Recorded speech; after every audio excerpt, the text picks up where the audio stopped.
दोस्तों, पैसे के बारे में आपने अब तक क्या सीखा है? क्या आपने कभी सोचा है कि कुछ लोग करोड़ों कमाकर भी दिवालिया हो जाते हैं और कुछ लोग साधारण सैलरी में भी जिंदगी भर के लिए फाइनेंशियल फ्रीडम पा लेते हैं? ऐसा क्यों होता है? असल में पैसा कमाना एक साइंस है, लेकिन पैसा संभालना वो है आर्ट और साइकोलॉजी। स्वागत है आपका सुनो बुक समरी में, जहां आज हम बात करेंगे एक ऐसी किताब की जो आपकी पैसों को लेकर सोच को हमेशा के लिए बदल सकती है। यह है द साइकोलॉजी ऑफ मनी, लिखी गई है मॉर्गन हाउसल द्वारा। यह किताब कोई टिप्स और ट्रिक्स वाली फाइनेंस गाइड नहीं है। इसमें लेखक ने पैसों से जुड़े 20 ऐसे लेसन्स बताए हैं जो इंसान के व्यवहार, सोच और फैसलों से जुड़े हैं। यानी यह किताब बताती है कि हम पैसा कैसे कमाते हैं, कैसे बचाते हैं और क्यों कई बार अच्छी कमाई के बावजूद भी हम पैसों को ठीक से संभाल नहीं पाते। मॉर्गन हाउसल का कहना है, पैसे के साथ सफलता का ज्यादा ताल्लुक आपकी बिहेवियर से होता है, न कि आपकी IQ या एजुकेशन से।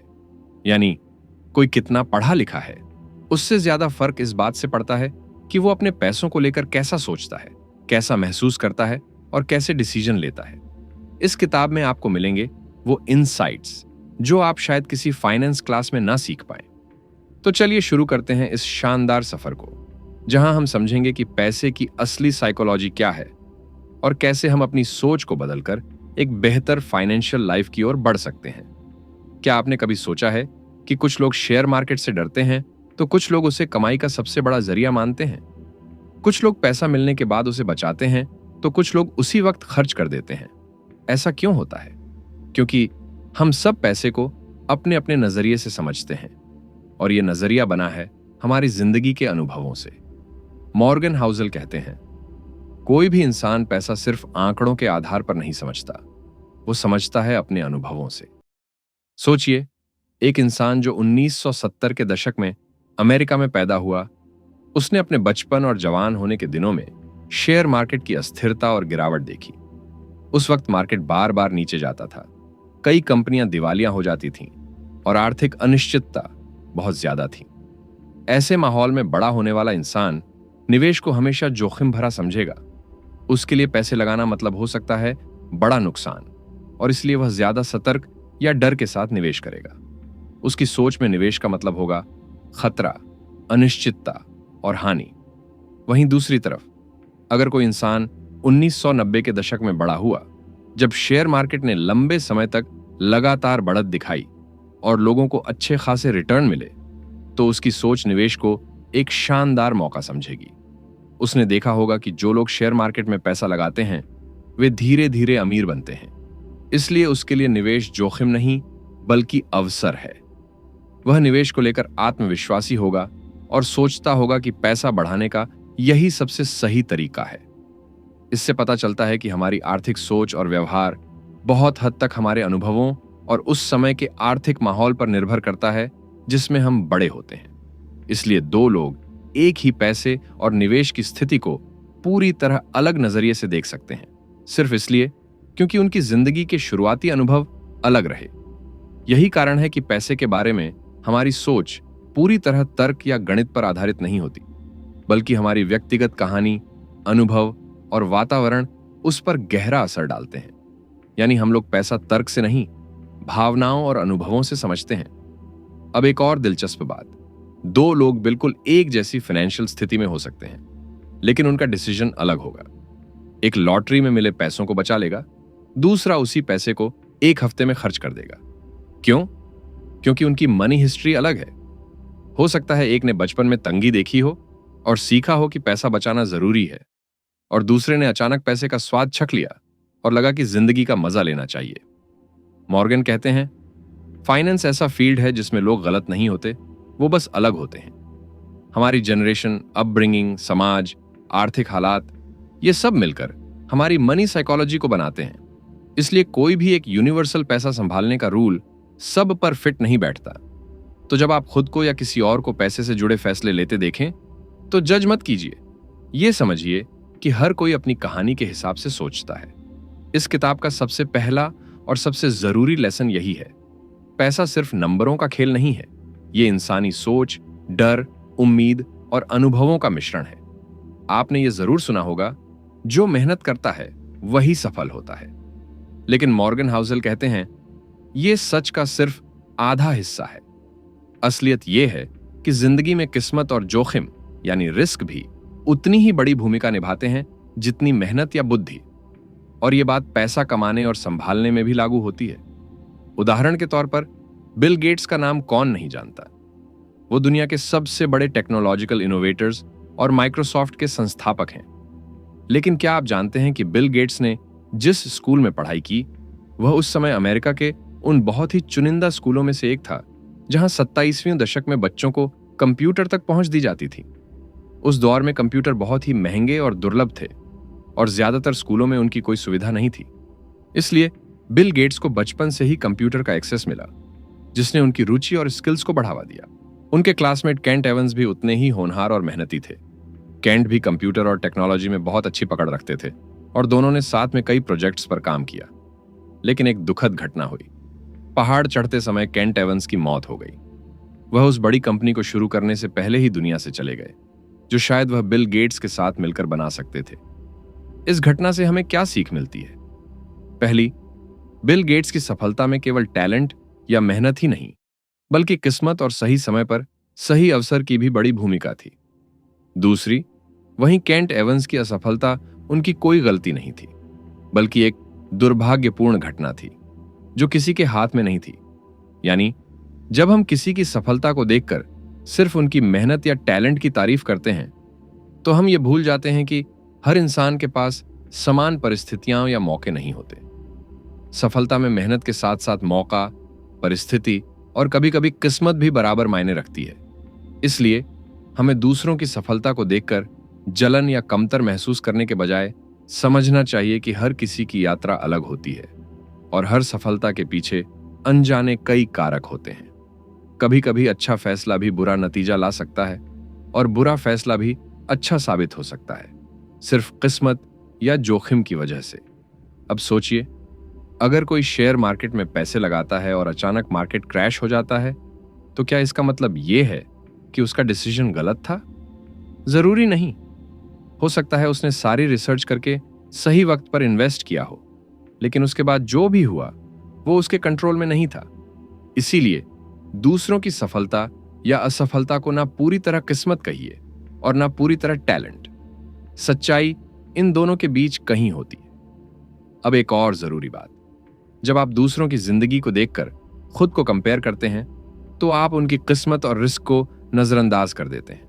इसलिए कभी किसी की सफलता देखकर खुद को छोटा मत समझिए और कभी अपनी सफलता पर जरूरत से ज्यादा घमंड मत करिए।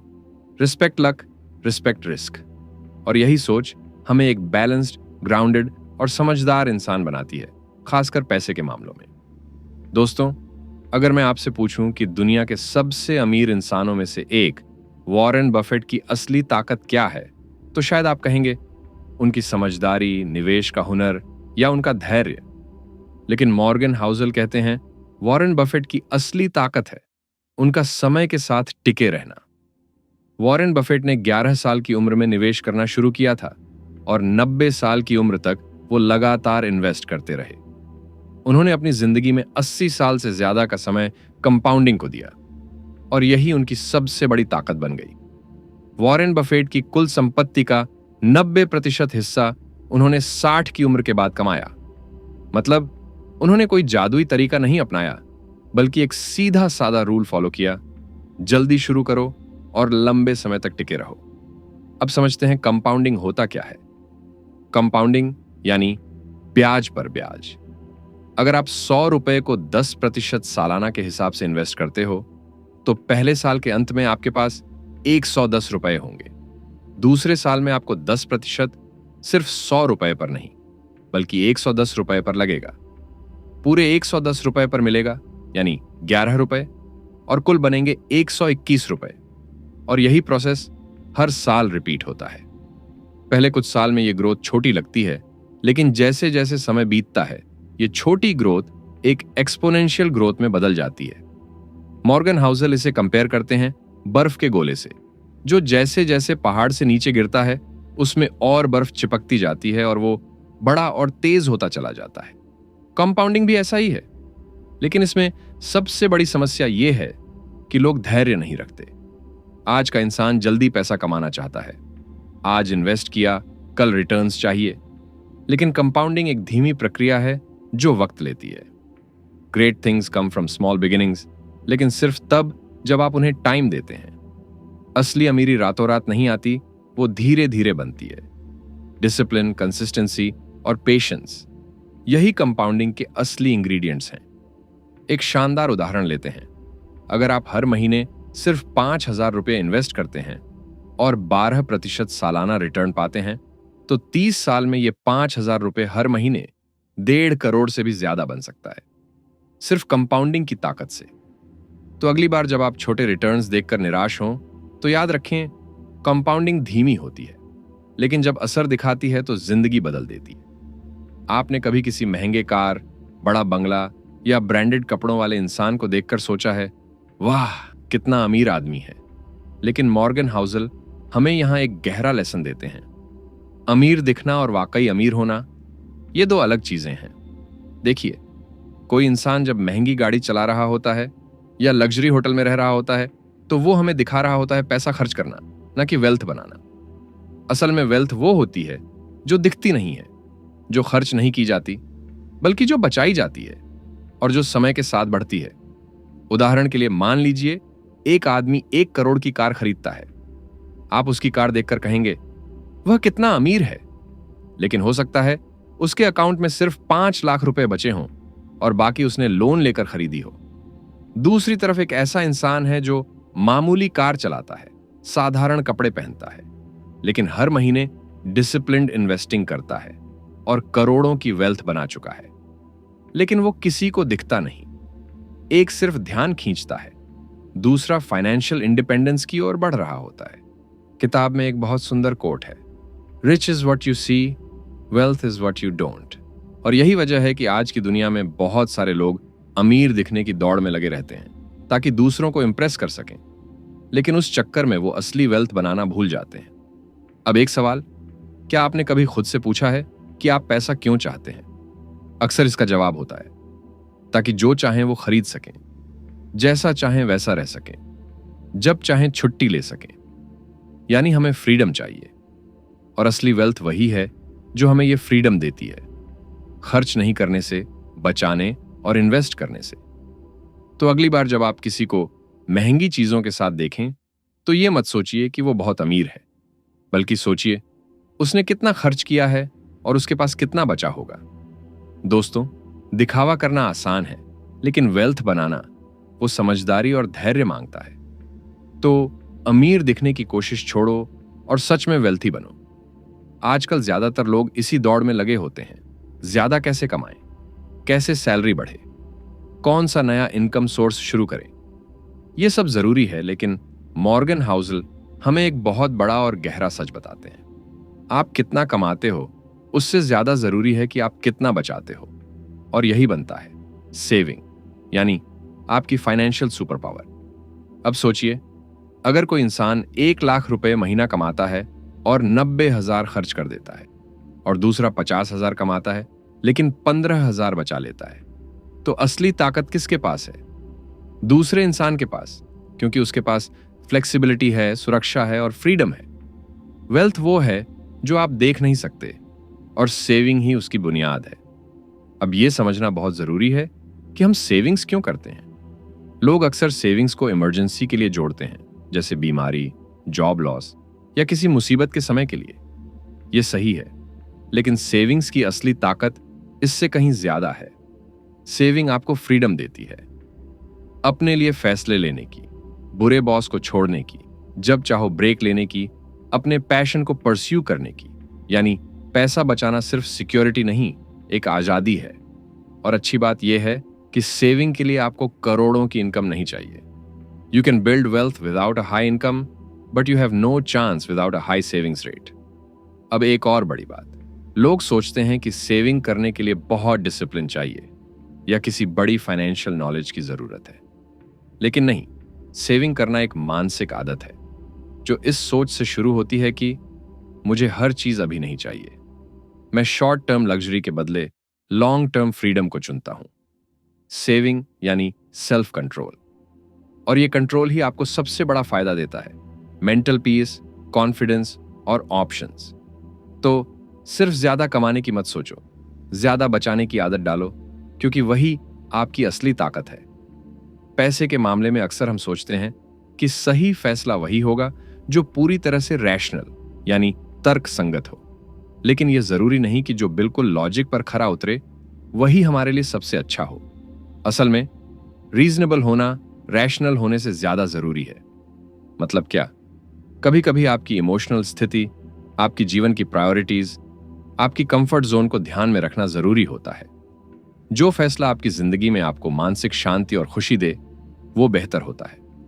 उदाहरण के तौर पर, अगर कोई इंसान 100% रैशनल होकर पूरी सैलरी सेव कर देता है, लेकिन इससे उसे जिंदगी में खुशियां, आराम या फैमिली टाइम कम मिलता है, तो क्या वो सच में सफल है? शायद नहीं। आपके पैसे के फैसले आपको स्ट्रेस फ्री और खुशहाल बनाए, तभी वो सही हैं। इसलिए कई बार परफेक्टली लॉजिकल इन्वेस्टमेंट छोड़कर थोड़ा सेफ और समझदार फैसला लेना बेहतर होता है। अब एक और बात, हम सभी का फाइनेंशियल बैकग्राउंड, अपब्रिंगिंग और वैल्यूज अलग होती हैं। इसीलिए जो तरीका किसी के लिए सही है, वो दूसरे के लिए जरूरी नहीं। मॉर्गन के अनुसार मनी के फैसले में do what is reasonable for you. दूसरों की नकल मत करो, अपनी जिंदगी, अपनी प्रायोरिटीज को समझो। जैसे कुछ लोग रिस्क लेकर ज्यादा इन्वेस्ट करते हैं, तो कुछ लोग कंजर्वेटिव रहते हैं। दोनों के अपने फायदे और नुकसान हैं। असली समझदारी यह है कि आप अपने हिसाब से निर्णय लें, बिना खुद को या दूसरों को दोष दिए। हम अक्सर सोचते हैं कि जिंदगी में असली अमीरी मतलब ज्यादा पैसा होना है, लेकिन मॉर्गन हाउसल बताते हैं कि असली अमीरी है अपने समय और फैसलों पर पूरा कंट्रोल रखना। सोचिए, जब आपके पास यह ताकत होती है कि आप खुद तय करें कि आप कब काम करेंगे, कब आराम करेंगे और अपनी जिंदगी कैसे बिताएंगे, तो क्या यह अमीरी से कम है? असली अमीरी मतलब टाइम की आजादी प्लस डिसीजंस की आजादी। पैसा आपको यह आजादी दे सकता है अगर आप उसे समझदारी से इस्तेमाल करें। पैसा सिर्फ खर्च करने या बचाने के लिए नहीं है, बल्कि यह आपको इंडिपेंडेंस, फ्लेक्सिबिलिटी और मानसिक शांति देता है। अगर आपके पास पैसा है तो आप बुरे बॉस के नीचे काम करना छोड़ सकते हैं, आप अपनी पसंद की नौकरी कर सकते हैं या अपने शौक पूरे कर सकते हैं। कंट्रोल की यह ताकत ही पैसे की असली वैल्यू है। लेकिन ध्यान रखें, पैसा तभी कंट्रोल देता है जब आप इसे अपने हिसाब से इस्तेमाल करें, न कि पैसे के पीछे भागते भागते अपनी जिंदगी खो दें। इसलिए असली अमीर वो है जो पैसे से समय और कंट्रोल खरीद पाता है, न कि जो सिर्फ दिखावा करता है। तो यहां पर सबसे बड़ी सीख, पैसा आपको फ्रीडम देता है, खुद के फैसले लेने की ताकत देता है, और ये असली अमीरी है। हम सोचते हैं कि जैसे ही हम बहुत ज्यादा पैसा कमाने लगेंगे, हमें सब कुछ मिल जाएगा और जिंदगी पूरी हो जाएगी। लेकिन सच ये है कि अमीर बनने के बाद भी कई लोग सब कुछ खो बैठते हैं। इसकी सबसे बड़ी वजह है बस थोड़ा और वाली सोच। जैसे ही कोई इंसान एक लेवल पर पहुंचता है, उसे लगता है कि बस थोड़ा और कमाना चाहिए। यह सोच कभी खत्म नहीं होती। इसे हम लालच कहते हैं। लालच की वजह से लोग रिस्क लेते हैं, बिना सोच समझे डिसीजंस करते हैं और अक्सर अपनी पूरी बचत या सफलता खो देते हैं। लेकिन जो लोग संतोष जानते हैं, यानी जो ये समझते हैं कि उनके पास अब भी पर्याप्त है, वो ज्यादा खुश और सुरक्षित रहते हैं। वेल्थ की असली कुंजी है जानना कि कब इनफ हो गया। संतोष हमें फाइनेंशियल स्ट्रेस से बचाता है और जिंदगी में मानसिक शांति देता है। इसलिए ज्यादा कमाने की चाह अच्छी है, लेकिन अगर वो लालच में बदल जाए तो नुकसान होता है। अपनी जरूरतों और लिमिट्स को समझना बहुत जरूरी है। दोस्तों, लालच की कोई सीमा नहीं होती, लेकिन संतोष से ही असली अमीरी और शांति मिलती है। पैसा कमाना आसान नहीं होता। इसके लिए हिम्मत, साहस और बोल्डनेस चाहिए। कई बार हमें बड़े रिस्क लेने पड़ते हैं ताकि ज्यादा पैसा कमा सकें, लेकिन पैसे को बनाए रखना उससे भी ज्यादा मुश्किल है। पैसा बचाने के लिए फियर यानी सावधानी और समझदारी जरूरी होती है। इसलिए असली सफलता सिर्फ पैसा कमाने में नहीं, बल्कि उसे बनाए रखने में भी होती है। उनका फॉर्मूला है सक्सेस मतलब अर्न प्लस कीप। कई लोग बहुत पैसा कमाते हैं, लेकिन क्योंकि वे रिस्क को ठीक से मैनेज नहीं करते, वो सब खो देते हैं। इसलिए रिस्क मैनेजमेंट बहुत जरूरी है। आपको यह समझना होगा कि कब रिस्क लेना है और कब सुरक्षित रहना है। यहां पर समझदारी और धैर्य की सबसे ज्यादा जरूरत होती है। पैसा कमाना और उसे बचाना दोनों अलग अलग स्किल हैं और दोनों पर ध्यान देना चाहिए। हम अक्सर सोचते हैं कि जो तरीका या स्ट्रैटेजी पहले काम आई है वो हमेशा काम करेगी, लेकिन सच ये है कि मार्केट और दुनिया बहुत तेजी से बदलती है। मॉर्गन हाउसल कहते हैं कि मार्केट कभी भी बदल सकता है और इसलिए हमें हमेशा तैयार रहना चाहिए। इसलिए जो लोग अपनी पुरानी सक्सेस पर बहुत ज्यादा भरोसा कर लेते हैं वे अचानक बड़ा नुकसान भी उठा सकते हैं।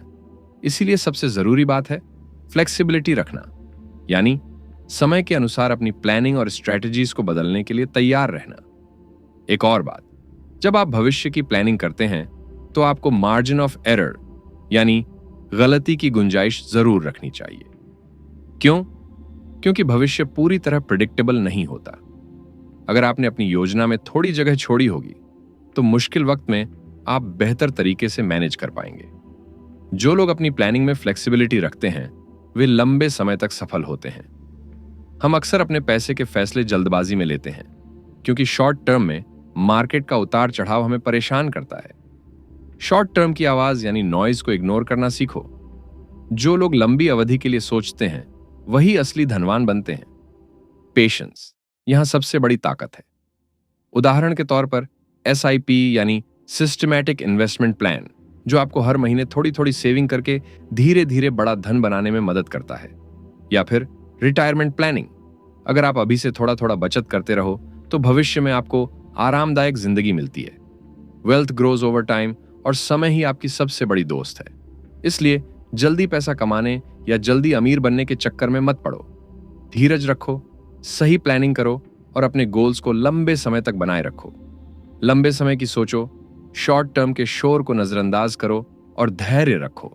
यही सफलता की कुंजी है। हम अक्सर दूसरों को देखकर अपना फाइनेंशियल डिसीजन लेते हैं। जैसे किसी दोस्त ने नया इन्वेस्टमेंट किया तो हम भी कर लेते हैं, या किसी की बड़ी कमाई देखकर अपने आप को कम समझते हैं। लेकिन दूसरों की नकल मत करो, अपनी जिंदगी और अपनी जरूरतों को समझो। हर किसी की फाइनेंशियल सिचुएशन अलग होती है। इनकम, एक्सपेंसेस, रिस्पॉन्सिबिलिटीज और गोल्स सब अलग होते हैं। इसलिए पर्सनल फाइनेंस असल में बहुत पर्सनल है। जिस तरीके से कोई सफल होता है जरूरी नहीं कि वही तरीका आपको भी सूट करे। आपको अपनी कहानी खुद लिखनी होगी, मतलब अपनी प्रायोरिटीज, अपनी लिमिट्स और अपनी कंफर्ट के अनुसार फैसले लेने होंगे। मॉर्गन कहते हैं, सक्सेस तब आती है जब आप अपनी फाइनेंशियल जर्नी को अपने हिसाब से चलाते हैं, ना कि दूसरों के एक्सपेक्टेशंस के हिसाब से। अपनी फाइनेंशियल डिसीजंस खुद लो, अपनी जिंदगी के हिसाब से, और दूसरों से प्रभावित मत हो। पैसे को मैनेज करना सिर्फ नंबर्स का खेल नहीं है। यह एक कला है जो आपकी सोच और आपके व्यवहार पर निर्भर करती है। मॉर्गन हाउसल कहते हैं कि पैसे के मामले में सफल होने के लिए हमें 3 चीजों की सबसे ज्यादा जरूरत होती है। डिसिप्लिन, पैसे के मामले में अनुशासन जरूरी है। बिना अनुशासन के आप अपने गोल्स तक नहीं पहुंच पाओगे। पेशेंस, धैर्य के बिना कोई भी बड़ा वेल्थ नहीं बनता। पैसे को समय देने की जरूरत होती है। ग्रैटिट्यूड, जो कुछ आपके पास है उसके लिए कृतज्ञ रहना सीखो। यह माइंडसेट आपको संतोष और शांति देगा। पैसा केवल एक टूल है। इसका मतलब यह नहीं कि आप उसके गुलाम बनो। आपको पैसा का मालिक बनना है, न कि उसका दास। जब आप अपने पैसे को समझदारी से मैनेज करते हैं तो वो आपकी जिंदगी को बेहतर बनाता है। लेकिन अगर आप पैसा के पीछे अंधाधुंध भागो तो वो आपको नियंत्रित कर लेता है। इसलिए पैसा बनाम सोच की लड़ाई में आपकी सोच सबसे बड़ी ताकत है। अपनी सोच को बेहतर बनाओ, पैसे को सही तरीके से समझो और अपने फाइनेंशियल गोल्स को पूरा करो। इस किताब की सबसे बड़ी सीख यही है कि पैसा सिर्फ पैसा नहीं, बल्कि आपकी सोच, आपके फैसले और आपके व्यवहार का परिणाम है। अगर आपको ये ऑडियो बुक समरी पसंद आई हो तो कृपया इसे लाइक करें, हमारे चैनल को सब्सक्राइब करें और इसे अपने दोस्तों और परिवार के साथ शेयर जरूर करें। इससे हमें और बेहतर समरीज बनाने की प्रेरणा मिलती है।